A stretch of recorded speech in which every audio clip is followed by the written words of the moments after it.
ফরিদগঞ্জে কৃষক ও কৃষি রক্ষায় জলাবদ্ধতা দূরীকরণে ডাকাতিয়া নদী ও খাল খননের দাবিতে সংবাদ সম্মেলন অনুষ্ঠিত হয়েছে।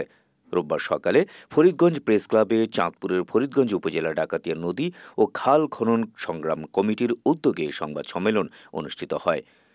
প্রেস ক্লাবের সভাপতি মামুনুর রশিদ পাঠানের সভাপতিত্বে সংবাদ সম্মেলনে লিখিত বক্তব্য পাঠ করেন ডাকাতিয়া নদী ও খাল খনন সংগ্রাম কমিটির আহ্বায়ক আলমগীর হোসেন দুলাল। এ সময় লিখিত বক্তব্যে তিনি বলেন, চাঁদপুর ও লক্ষ্মীপুর জেলার ৬টি উপজেলার প্রায় ৫৮,০০০ হেক্টর বিস্তৃত জমি ও ২৮,০০০ হেক্টর চাষাবাদ জমি নিয়ে বিগত ১৯৭৮ সালে এ প্রকল্প চালু হয়। কিন্তু অপরিকল্পিত বাঁধ নির্মাণ, অপর্যাপ্ত স্লুইস গেট, ইনলেট, আউটলেট, বড় ধরনের ঝুঁকি ও ঘুষ দুর্নীতির কারণে সিআইপি বাঁধ কাজ অকার্য হয়ে পড়েছে বলে মন্তব্য করেন তিনি। অনতিবিলম্বে ডাকাতিয়া নদী ও খাল খনন ও সংস্করণ, ডাকাতিয়া নদী ও খাল ইজারা ও দখলমুক্তকরণ, কচুরিপানা পরিষ্কার, ধান ও মৎস্যচাষীদের কৃষি ঋণ মওকুফ ও ক্ষতিপূরণের ব্যবস্থা গ্রহণে সরকারের প্রতি আহ্বান জানান তিনি। এ সময় উপস্থিত ছিলেন ডাকাতিয়া নদী ও খাল খনন সংগ্রাম কমিটির যুগ্ম আহ্বায়ক মমতাজ উদ্দিন, প্রেস ক্লাবের সাধারণ সম্পাদক নুরুল ইসলাম ফরহাদ সহ বিভিন্ন প্রিন্ট ও ইলেকট্রনিক মিডিয়ার সাংবাদিকবৃন্দ। এর কারণ অপরিকল্পিত বাঁধ নির্মাণ, অপর্যাপ্ত স্লুইস গেট, ইনলেট, আউটলেটের বড় ধরনের ত্রুটির কারণে ও ঘুষ দুর্নীতির ফলে সিআইপি বাঁধ আজ অকার্যকর হয়ে পড়ছে।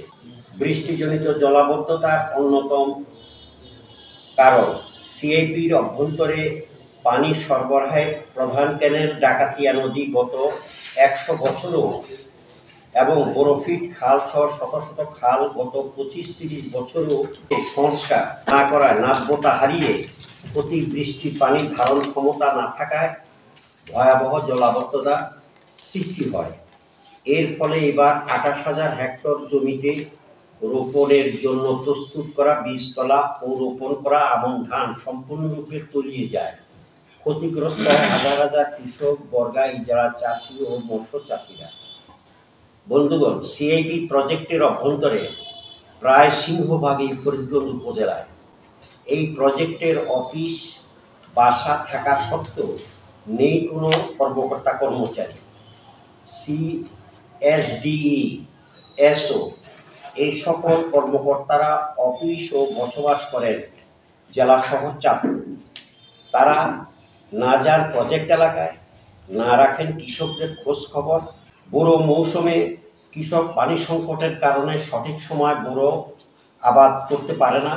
অন্যদিকে আমন মৌসুমে জলাবদ্ধতায় বীজতলা সহ রোপণকৃত ধান পানিতে তলিয়ে বিনষ্ট হয়। এ যেন শাকের পড়া।